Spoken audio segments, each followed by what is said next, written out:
Well, folks, it's finally that time of year. Temperatures are getting lower, neighborhoods are filling with lights and sparkles, and suburban moms everywhere are just going mental over the fact that other cultures dare exist during wintertime. But above everything else, I'd say my favorite part of this Christmas season is definitely the roundup of Christmas movies, because, you know, nothing really brings a family together like sitting in silence for about 2 hours to 4 hours at a time. I know it was my favorite thing to do growing up, and even if I've grown out of it, it always makes me feel wholesome when I watch some classics again. And the thing is, there's a lot to choose from. You have your, magical Santa-filled adventures, you have your dysfunctional family comedies a la Christmas Vacation, and you also have, rom-coms. Oh, and also rom-coms. Oh, and you can't forget your rom-coms also. And also rom-com, rom-com, rom-com, rom-com, rom-com, rom-com, rom-com, rom-com. But in this endless ocean of Christmas movies, there's always one that I go back to. Growing up, it was always a tradition to watch this one during Christmas Eve, and most recently in my partner's family, they watch it after Thanksgiving dinner as a sort of opening to the Christmas season. Like a guiding light through a frozen tundra. Barreling down the Polar Express. I'm talking about the Polar Express here. And honestly, how could I not be talking about the Polar Express? It should be in everyone's top 10, if not top 5, and there's just something about it. Probably because it combines the joyfulness of Christmas and youth with the... Actually, just so you guys don't get, blasted by my autism right now, I'm gonna back up. Give me 1 second.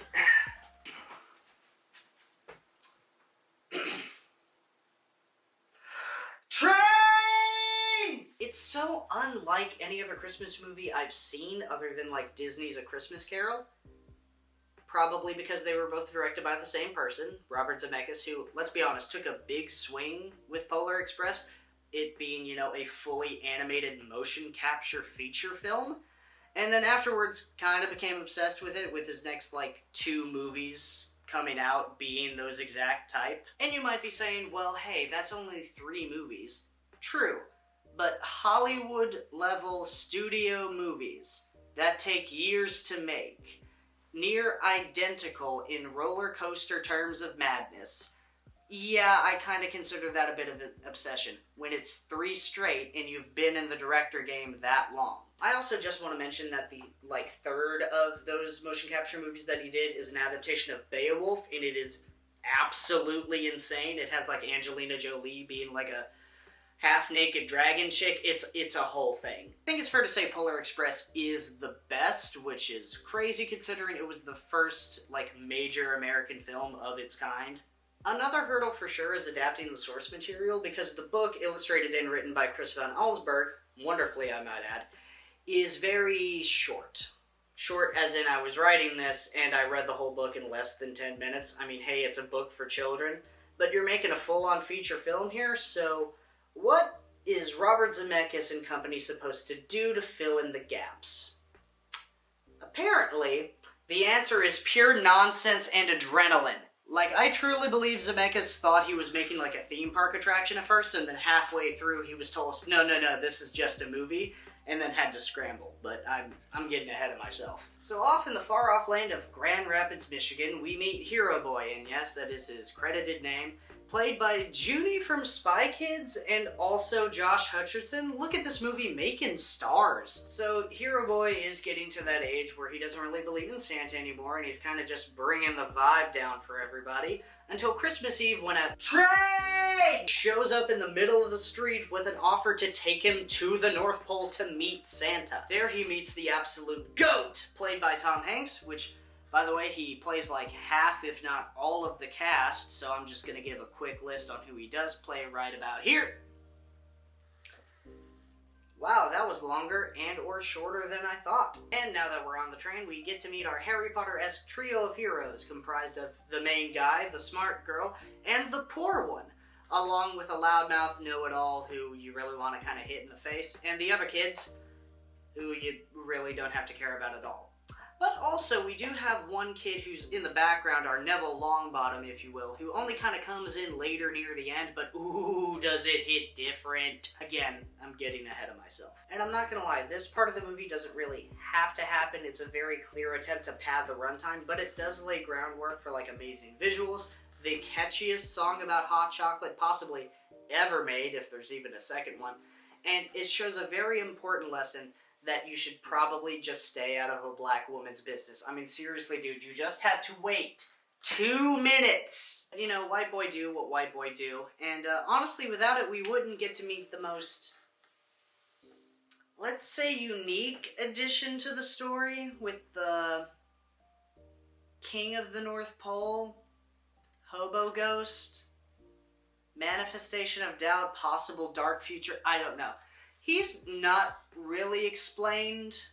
I would like to explain him, but that's for another time. But now we get to move on to the second part of the movie, which is 2 Polar 2 Express and or Polar Express North Pole Drift.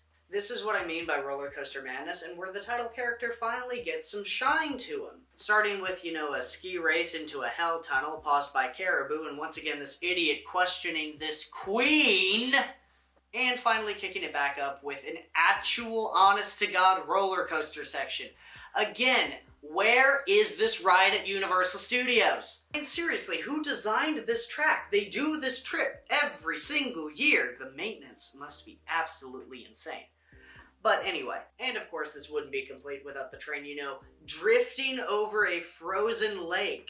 You might be asking yourself, oh, were those train tracks like kind of at the top and then the water kind of only a few inches caused the train to drift off? No. Those tracks were absolutely on the lake bed, but it doesn't really matter because you got to train surf, no problem for our main people. And I do mean the main people. The main people are fine. But I know for a fact that those kids are definitely concussed and or dead. I saw no seatbelts on that train. That cannot be regulation. But now it's time to start winding back down with future Madam President finally getting her ticket, which she would have gotten already if someone didn't interfere, but I digress. And they get a fun little sing-along with the poor kid as the northern lights illuminate the sky and the lake bed kind of blends in with the bars of the train. Fun little animation detail. And, nothing else happens. Yeah, I don't think anything else happens. Oh, yeah, the puppet nightmare. You're a doubter! A doubter you don't believe! I don't want to talk about it. Can we just move on? And now on to Act 3, which I like to call Brick Mansions, because seriously, for the North Pole, it's a lot of bricks. The train finally arrives in style to its own theme song. We get to see...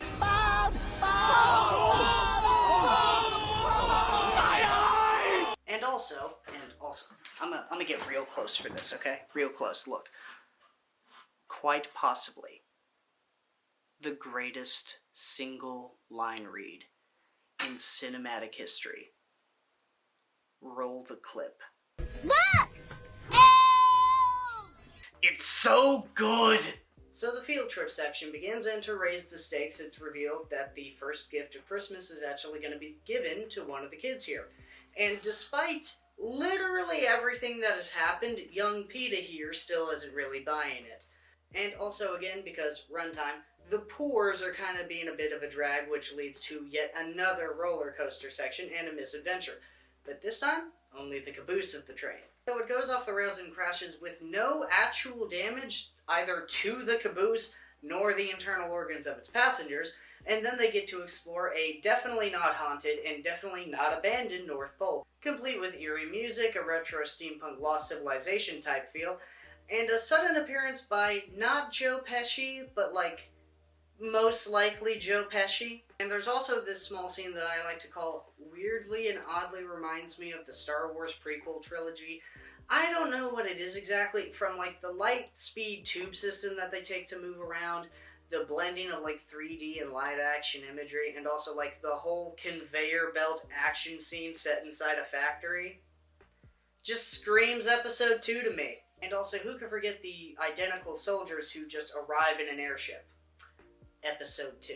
So yeah, the kids get found out and just end up where they would have been anyway, but no, they had to go help Billy. Which, by the way, one of the kids actually gets a name. But none of that matters, because it is finally time! The single moment that everyone in the movie, and out of the movie, has been waiting for. Serenaded by an army of jolly little people, like a red silken and mitten-wearing god that he is, Santa Claus arrives. Shadow casting across the world, and people lose their goddamn minds. Well, except for Meghan Trainor's future husband, who somehow still doesn't seem to believe, incapable of seeing him and also hearing the bells of the reindeer. But you know, this time I kind of get it. For some people, it's just really hard to accept reality. The world around you is just going one way, and things just happen, and you don't really believe your senses, even though everyone is telling you that yes, this is in fact happening. You just can't fathom that the world would turn into just a false reality fantasy land where apparently everything can happen, and you just can't comprehend. But hey, I guess if you just tell yourself enough times, you can in fact make yourself believe. The bell rings, and ta-da, there's the fat man himself. And of course, because he's the main character and caused almost all of the problems on the train, he gets picked for the first gift of Christmas, which he immediately loses. Dumbass. But hey, and afterwards everyone learns a lesson. Glass's kid learns to finally just shut up. Billy learns that it's actually okay to freeload as long as you're like kinda nice about it. And the real hero of this story, honestly, she doesn't really learn anything, but she was solid throughout the entire movie, so you know, props. And they all get to go home back to Grand Rapids, where they get one last Merry Christmas and also one last why were you here? Like what was the point of you, as the hobo ghost kind of just fades into snow. And then the sun rises and Christmas morning finally arrives, and surprise, there's the bell with a little note saying to fix his pocket, as the sweet voice of America's Dad tells us to all believe just as he does, even well into adulthood. What a terrible existence. I'm sorry if I'm like a little bit mean here, but if I had a relative who, this takes place in the 50s, so at this point is deep into old age, who genuinely 100% still believes in Santa Claus, I don't think I'm coming over to Christmas dinner, because you know he's just gonna corner me with the bell shaking it just like, do you hear it? Do you hear it? I still do. Because you know, if he lived that long anyway, he's probably in chat rooms just only talking in an echo chamber of other people affected by the poleaxe, and probably just has a psychological phenomenon named after him now. But the real question that I want to ask is why? Now, we've had history, we've had, I'd call it review. Now it's time for analysis, and by analysis I mean 100% conspiracy theory.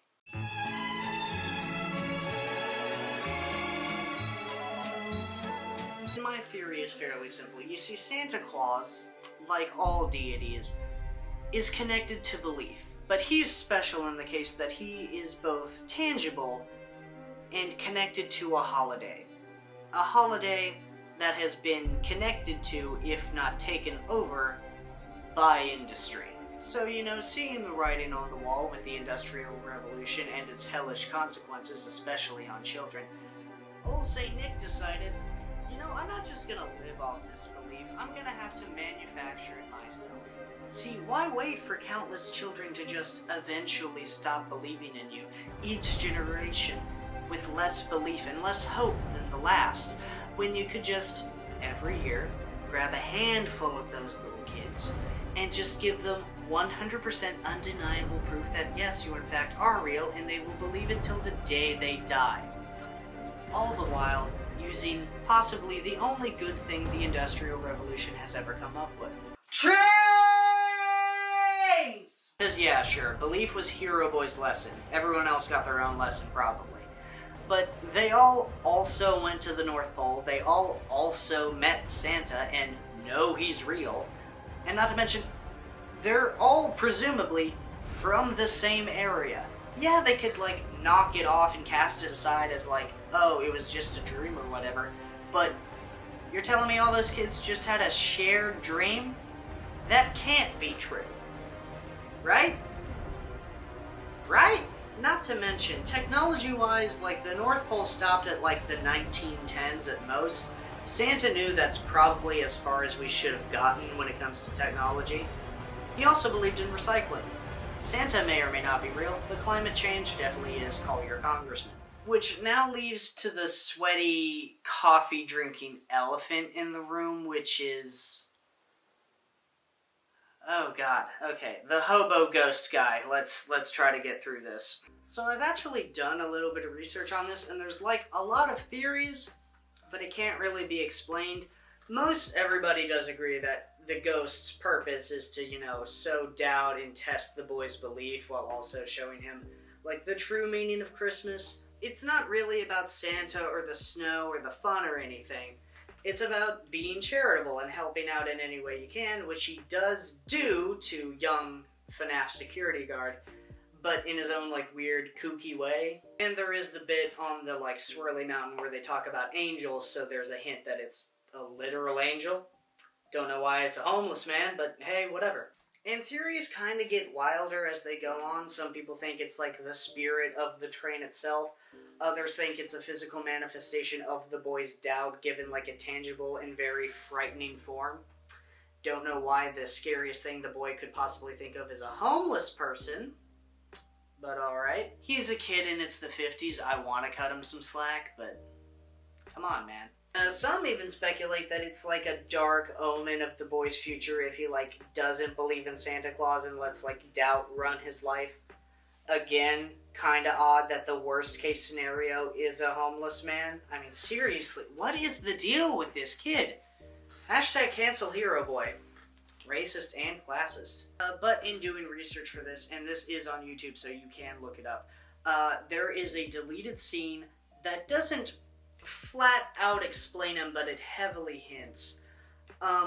Apparently, he could possibly be the ghost of a kid that died on the Polar Express. His name was King, and he was messing around on the roof of the train where he got squashed by Flat Top Tunnel. You know, the same flat top tunnel that the hobo guy helped Hero Boy skate down to avoid. You know, that flat top tunnel? Honestly, what's scarier is that it's conveyed through shadow puppetry and song by the engineers of the train.